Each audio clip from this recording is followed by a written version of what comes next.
Hi, everybody. Welcome to Dive Deep. I'm Shelby Cornett, and I'm the ministry assistant at Cambridge City Christian Church. And this is Danny. Yes. And we are festive We are today. festive. Yes, wearing So we our have our Christmas sweaters. Now, do these? I know mine qualifies as an ugly sweater. I wear a Santa Never Stop Believing. That's a pretty. Would you say that this qualifies as an ugly sweater? Yeah, it's pretty ugly. Now, I don't know. Do you consider yours as an ugly sweater? I don't want to offend you. Yeah. So it is. I an would ugly not wear this normally. Okay, all right. Okay, just want to make sure. It's an ugly 'cause sweater. Everybody's got a different sense of style, so Yeah. just want to make sure I don't offend you with No. your. I mean, it could be uglier, Yeah, I mean, I don't think it's. but it's not bad. It's not bad. Yeah. Just not for me. So you wouldn't normally wear that No. to Mm-mm. your social gatherings and stuff. No. Although at Christmas time, it's kind of a Yeah. socially acceptable to wear. I an mean, ugly Christmas sweater, right? time. Yeah. Right. I have Christmas overalls. Like, Okay. I'm all about it. I remember was it last year at the staff Christmas party? You had like some kind of Christmas get up that you wore. Oh, yeah, it was probably Yeah. my overalls. Yeah. You really get And into it. earrings and turtleneck and hats and hair Okay. bows. Yeah. And Yeah, you really get into it. I love Christmas. Yeah. Well, it's almost here. I know. I'm It's excited. almost here. Yeah. It's my favorite time of year. Yep. All right. Down to business. Down to business. Yep. Yep.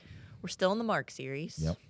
Mark 6 this This week. week was When Resistance Comes. Mhm. This coming week, though, is not Mark.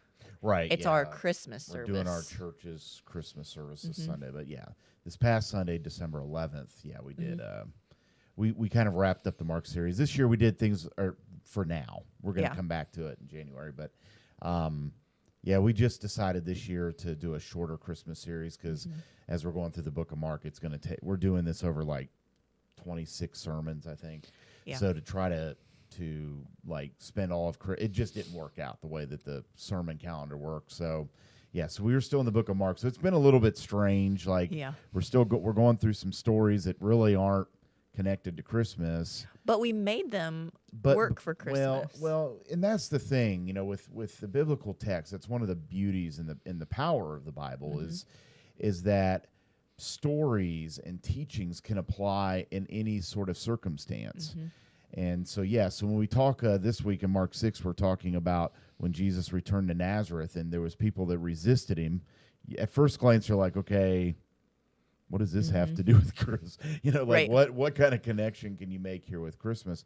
But there are actually some connections there that I think from a principle standpoint, obviously not directly, it's not directly saying this is around Jesus' birth. Yeah. But there are principles that are from it that we can take. So I think we're going to dive into that, right? Yeah. So, Yeah. I took some notes. Okay. And I used my highlighter. And the first thing that I wanted to talk about was so people took offense to Jesus. They called him Mary's son because of the scandal. And that led up to we resist because we don't want to be uncomfortable. Yeah. And I also added that sharing can be uncomfortable. Yeah. I mean, it shouldn't be, Mm-hmm. but Yeah. Well, let's dig in. There's kind of two parts to That's- that, right? yeah. Yeah. So if you dig into the actual text itself, so Jesus had been all around the Sea of Galilee, and in some of our previous weeks, we've seen he's teaching, he's preaching, he's healing. These great miracles take place. Just before today's text, if you remember, he had healed a woman who was bleeding. He had healed a man who had lived in the tombs and was he demon brought the little possessed, girl back to life. brought a little girl back to life. So after all of these things, and then before that, he had calmed the seas. Yeah. So, I mean, all these huge things have been happening. So after that, he decides, you know what, I think I'm going to go back home. So I'm going to go back to Nazareth. Now, Jesus didn't live in Nazareth. His headquarters, quote unquote, his ministry headquarters, if that's what you want to call it, was in Capernaum, which Capernaum was right on the Sea of Galilee. Nazareth was a little bit more inland. Okay. But he decided, hey, I want to go back home, go back and visit. And when he first gets there, it seems like everybody's happy to see him. They invite him in the synagogue, and he starts teaching. But then problems start popping up when people, if you look in the text, They first of all they question, okay, wait a minute, this guy's a carpenter. Like, I know. why I are- pictured people like gossiping, like that's Yeah. the carpenter. Yeah, like why are we listening to a guy that built my furniture or what or whatever it is that he did for him? So just kind of the everyday interactions with Jesus kind of got in the way of them accepting who he is. And I know we might be tempted to kind of get down on people, but come on, I mean it would be a little bit hard, wouldn't it? Yeah. I mean it would be a little bit hard. But the problem, the mistake that they made was that they didn't, it doesn't seem like they really truly tried to understand who he is. Like they just allowed that to get in the way without truly investigating. So I'm not faulting them so much that they had that initial, like, okay, this guy built my furniture. A little bit of doubt. Yeah. But where they made the mistake and where we often make the mistake is that we just stop investigating. Like, well, no, this can't be true. I'm moving on. Right. And that's kind of what they did. So there was that piece of it, and then you mentioned the scandal.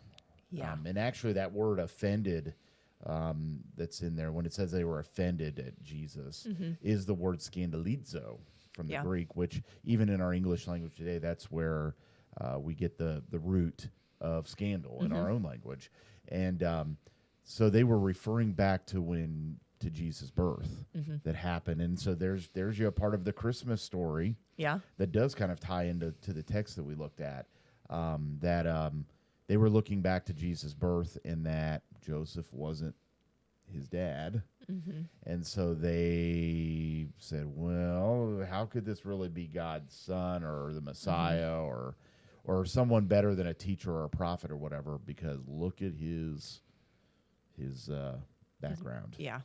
Well, and part of me was thinking when they were listening to Jesus and they were saying, oh, he's a carpenter, I thought, oh, well, they should know because he was born from Mary and all that stuff. Right. But then I thought, well, if they didn't believe that, then they might just. Yeah. Well, It's just the whole- and it is, obviously somewhere along if you go back into the original Christmas account, it's in the story when Joseph originally, when he found out that she was pregnant, it says that he was going to quietly divorce her. Like he was going to do it quietly. He didn't want to bring disrepute on her. He cared about her. He didn't, so that says something about Joseph. Joseph was a very, very special man. And, but then obviously the angels came and intervened and told him what was going on. And so then he stayed with Jesus. So somewhere along the line, I don't know if people did the math, if somehow Joseph or Mary, somebody said something about it, but somewhere along the line they found out the origins, and you're right, they didn't believe that what happened really happened. Yeah. Yeah, that something else was They going thought on Mary there. did something wrong. Yes. Yeah. Yeah, they thought that Mary had been out with someone else before, while she was betrothed or engaged to Joseph. And so This makes me think there's a guy on TikTok that doesn't speak English very well, and he tries to say scandal, and he always says scandu. So scandal. Yeah. yeah. So Yeah. the whole time you were saying that, I was like, ooh, scandu. Yeah, and I mean, it was. I mean, back in that time. I mean, even today, with as much as changed societally, it still can be a little scandalous, right? So you can only imagine back then, in a very rigid, in many ways, a very ungraceful and unmerciful society, what this brought upon their family. Yeah. And how she was looked at. Yeah. Something else too I thought of later. This wasn't something I talked about in the message, but the story here kind of can give you a little bit of a glimpse into, with Christmas coming up here in a couple of weeks, like everybody comes back together as a family. And that's kind of what happened here. Like Jesus goes back home to be with his family, and then there was drama. Then there was drama, right? And family drama. And so I mean, there's more maybe connections to Christmas in this story than you might think, right? Yeah. Because when you look at the text, we do get the idea, and we see it in a couple of other. We've already ran into one circumstance where his family came to do an intervention on him. Yeah. And here Jesus comes home, and they're brought in the middle of this mix. And and what's really cool in this is we learn some of the names of his family members. Yeah. And we also find out that he had sisters too, although it doesn't say their names. So Jesus was part of a pretty big family. Uncle Jesus. Yeah, Uncle Jesus. Yeah. Yeah. So That has to yeah, make us feel a little bit better that even Jesus had family drama. yeah. That's a good point. Yeah. Yeah, because I mean, Everybody has there's a some. lot of things about Jesus that I think that was the reason why he came as both God and man, was to identify with us. And we can identify with family drama. Yeah. We can identify with people doubting us. I mean, obviously, we're not the Messiah like he was, but Right. but people, even in our own families, sometimes can't get past certain things about us. Like if you're successful and you have a business and you become, people are still always going to see as little so and so Right. that was raised, so Jesus went through a lot of the same struggles that we do. Yeah. Yeah. So I mean, that was the first part, right? The first part of all this was just the story itself, and then I'm trying to remember what was the second thing you mentioned here a minute ago when you were talking about. I don't know. You remember? Share again what you said. Oh, about being uncomfortable. Yeah. And sharing can be uncomfortable. Yeah. Okay. So yeah, that's right. So there's the uncomfortable part of the story itself and what we see there, but then we can become. It can be hard to share our faith with our family.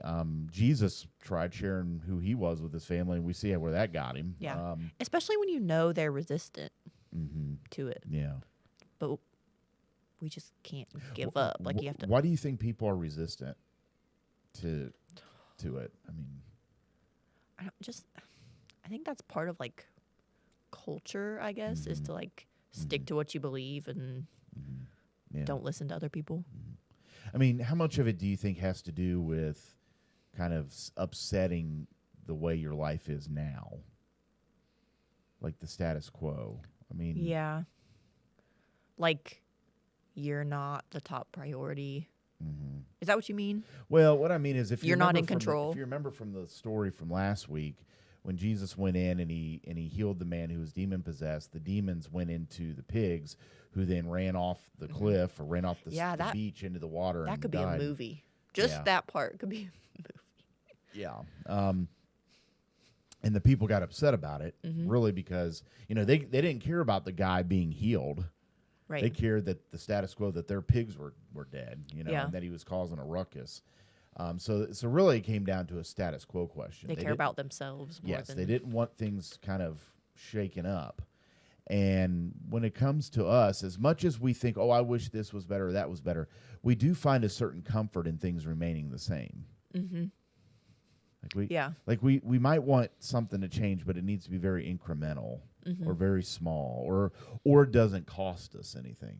Yeah. Because it costs them their pigs. Well, for us, it can cost us our reputation, or our wealth, or just simply our comfort. Yeah. And I think that's what often gets in the way of us sharing our faith, because And why think- people don't share, and why people don't receive it too. And I think some people like so badly just want to be in charge of their own life that they don't want to believe that there's something bigger Right. that has effect on it. Yeah. In the sermon, I don't have the quote in front of me, but so maybe if you didn't check out the sermon, you need to watch it. There was a quote that I used from a novel about a man in the first century who heard about Jesus. And in the quote, it pretty much just talks about how he realized that he was going to have to set fire and burn down everything in his life that was who he is, so that he could be restored and be someone new. Yeah. And that we don't like to do that. No. That's too much. We like our lives consistency. We like our stuff. Yeah. Yeah. And so I think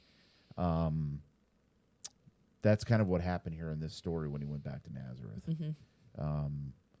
Jesus was supposed to fit within this box that they had created. They were comfortable with him being a good teacher, a prophet, okay. But once he starts saying that he's more than that, now they're like, okay, this is too much. Right. You've crossed a line. So, interesting story. Yeah. I had two more things to ask Okay. about. Mm-hmm. One, can you explain again why John the Baptist was in prison and why he was beheaded? Yeah, so John the Baptist, as most prophets, both in the Old Mhm. Testament and then as we see here in the New Testament, um, they often pronounced messages that were very challenging to the leadership of the time. Today in our country, here in the United States, on the most part, you can go out and say things and you're free to do that. Back then, it wasn't the case. So if you said things that could make a leader even remotely upset, they didn't care about the rule of law. They would just arrest you and throw you in. So that's what happened to John the Baptist. He upset the wrong people. Yeah. And I mean, Jesus did that too. And so while he was in jail, while he was in prison, then one of the things he had preached about that, and it may have been what put him in jail. I don't remember the text really saying that, but Herodias was Herod's wife, who was actually his brother's wife. So something happened there. There's Yeah. a little bit of Scandu. scandu going on there too. And so John the Baptist said, "Hey, this isn't right for you to do this." Well, it seems like what's interesting in the text is that Herod does seem to have a respect for John the Baptist. Like he arrested him, but I think he was just kind of wanting to shut him up, not really do anything to him. But Herodias, his quote unquote wife, was not happy because he was questioning her validity of even being married to him, which would get to her power, her prestige, all those kinds of things. So she just wanted John the Baptist dead. Gotcha. And so when Herod, they were having some kind of a party and she did some things. The text doesn't really tell us what she did, but she did something that made everybody happy. It was her daughter, right? Right. Yeah. Herodias' daughter. Yes. And then they were like, "Hey, what do you want?" And Goodness. yeah, so here's my request. Go kill this guy and put his head on a platter. Yeah. Sounds like great people. You right? hurt my feelings. Yeah. I want your Sounds head. like the kind of people you want to invite over for Christmas, right? Yeah. You might not want to open their gift. No kidding. Yeah, and it's just it just shows you that there's a price that's to be paid when you tell the truth. Yeah. Especially to power. Hopefully not your head. Yeah. So I don't know. I don't know if that answered your question, but Yeah. it was his message. I couldn't remember the background of it. Yeah. And then the last thing was that people are typically more open this time of year. They And I are, think that's important to make note of. They are. Yeah, I mean, you can see it just simply through the numbers. I mean, our Christmas attendance goes up. Christmas Eve service usually is 2, sometimes even 3 times larger than our normal attendance. People are more open to hearing about the gospel. Now, there's a piece of that sometimes it's just a tradition. We just do that because it's a tradition. Or grandma wants us to go to church. Right. We're Yeah. gonna- Maybe do it out of guilt or kind of being compelled to do it. Yeah. But people are more open. And so this is a great time of year to invite people, to talk to people about Jesus. When you go to all your Christmas events. Yeah. Yeah. And something that I'm really excited about this Sunday, I'll just do a segue already, right? Is There that you all right go. with you? You're the host, but Yeah, I'm Yeah. good. all right. So this Sunday we're having our Christmas service here at the church, and we're going to be giving a gift to everybody when they leave that will kind of help with that discussion on Christmas. We hope so. So people are open. Yeah. But you just have to step out and not worry about their reaction, because it's not their reaction that should drive us. It's the message itself that should drive us Right. into sharing. So yeah. Yep. That's all I had. That's all you had. Yeah. So again, like I just mentioned, this week we have our special service, and then we have our Christmas Eve service next week. So we would love for everybody to come and be a part of that. I'm really excited. This week's going to be pretty neat. Yeah. Something different. We're going to kind of do. It's sort of like a family.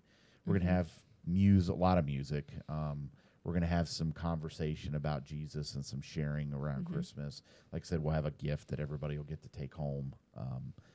And we'll have food. We're going to have like breakfasty stuff beforehand, like donuts and things. So we'd love for everybody to come early and just coffee. enjoy each other and be grateful for the season. Yeah. So yeah, it's gonna be a great week. Yeah.